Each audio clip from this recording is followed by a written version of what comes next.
Alright, so check it. I miss eating at KFC.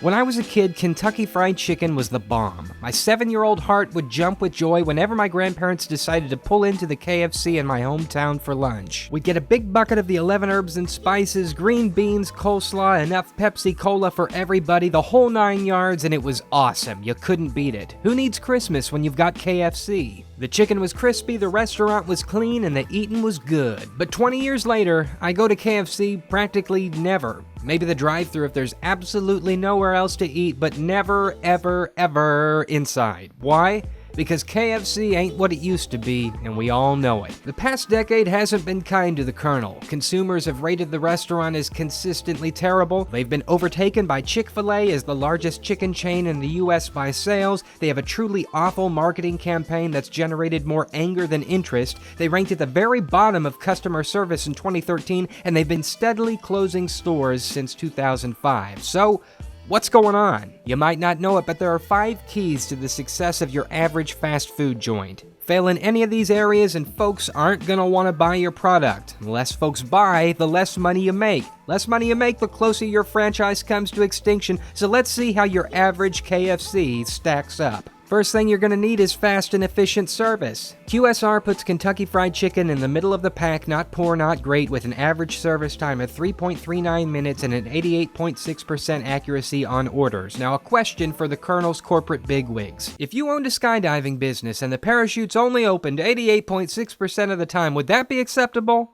Word, will you skydive there? Nah. So why are you surprised when your customer base shrinks if out of every 100 people that go there, 11 or 12 be charged incorrectly? Sorry, I'm doing that accent thing. KFC, get it together, bruh. Have a training day. Get your people on the right page. Bump that figure up to the low 90s and you'll see more customers. An A- always looks better on a report card than a B+, you feel me? Next, let's talk about food quality.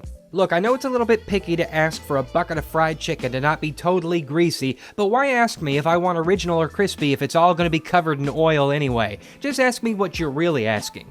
Mostly greasy or totally greasy? I can't even hold on to this stuff when I eat it, and even if I get a solid grip, the thing will fall apart before I get it in my mouth. This grub is whack! I remember when KFC meant finger licking good. Now, I've got to wash my hands in a sink because licking this grease off could seriously affect my health. I shouldn't have to put on a hazmat suit and get the green light from the CDC before tackling an 8-piece bucket meal. Next category, cash money, honey. Look, if it's gonna be messy and give me congestive heart failure, at least don't charge me an arm and a leg for it too. You're out of your mind if you think I'm gonna pay $22 plus tax for 8 pieces of slimy chicken. 16-piece family meal for about $41 in total? Get out of here. $41 will buy you a nice meal at a fancy restaurant with mood lighting and a personal waiter. Why would anybody want to pay that much money to come here? If you want more customers, lower your prices. I see what you're trying to do with the $5 fill-up and the $10 chicken share. Wrong. If people think your food is too expensive, the solution isn't to create a budget meal for them. The solution is to lower your prices. Right across the street from this KFC is a Popeyes where you can get the exact same meal for cheaper. That's a stupid business strategy for you guys. Hey, which of these prices you think looks better on a window sign? If you want to charge people that much to eat at your restaurant,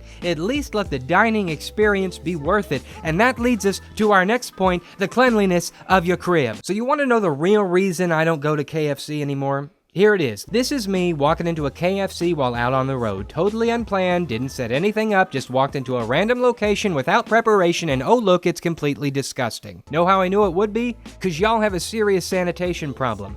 6% of your restaurants are dirty or damaged. 6%. That's the highest of any of your competitors. That's triple the national average. You guys are getting beat by Taco Cabana. Most people nowadays know to stay away from the inside of KFC. Walking into this particular location, I noticed the tables are dirty, the bathroom lock is broken, there's grease and grime everywhere, there's a disgusting mat laying out in the very front that's damp with all kinds of spilled drinks and chicken grease for everybody to walk on, and none of the staff seems to think that any of this needs to be cleaned up. Your crib is gross! Look, take a weekend, close your stores, retrain your staff, and invest some of your money in private sanitation inspectors. You could fix everything else on this list, and if you don't shed that stigma folks have about your business's cleanliness, you'll never get out of the hole you're in. Last but not least, marketing. Look, I don't know what you guys were thinking this year with your comedian rotation Colonel Sanders shtick, but it's about to grate on the nation's last nerve. We got real problems in this country to deal with, like ISIS and healthcare, and all we want is to watch TV without seeing one of your poorly conceived and self-depreciating commercials. Here's how to fix it in 3 quick steps. 1. Take yourself seriously. The wink and nod routine keeps falling flat, so cut it. Entrepreneur says it best. The new Colonel is a caricature. Instead of resurrecting the Colonel to lead KFC's sales back to their former fried glory, the company has instead unleashed a childish pantomime that people old enough to remember Colonel Sanders don't like, and people too young to know him can't possibly understand. Your own company's research says that 1 in 5 people hate your ad campaign, yet here's your CEO saying, "I'm actually quite happy that 20% hate it. Because now, at least they have an opinion.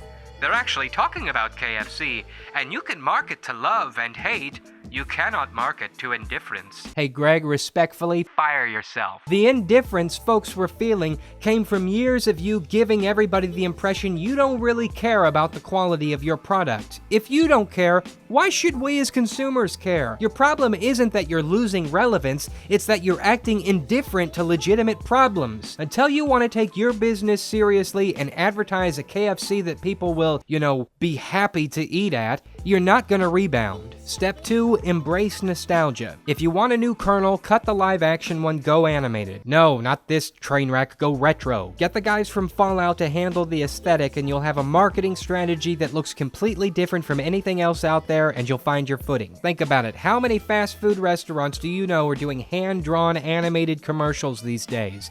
Yeah, exactly. There's your opportunity. Step 3, whatever this is... 6 pieces of chicken!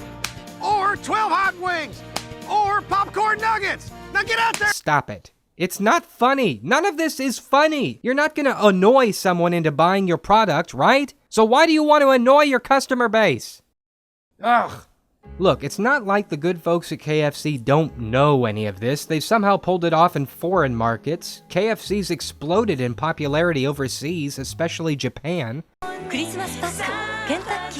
If they can somehow get folks who can't read, speak, or understand the King's English to like their stuff, there's no reason they can't do the same in the good old US of A. It's a shame to their board of directors that a business with the name Kentucky Fried Chicken is valued more by people in Tokyo than in the state it's named after. KFC, I love you, but you gotta get it together. I want future generations to know what it's like to eat the Colonel's chicken. The way I used to. The way we all used to.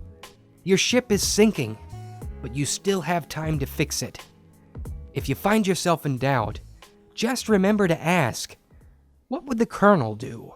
So nice to feel, so good about a meal, so good about Kentucky Fried Chicken. It's nice to feel so good about a meal. It's so nice to feel, so good about a meal. Hey, that's the video. Thanks for watching. If you liked it and want to see more, feel free to subscribe to my channel. Or don't. I don't really care.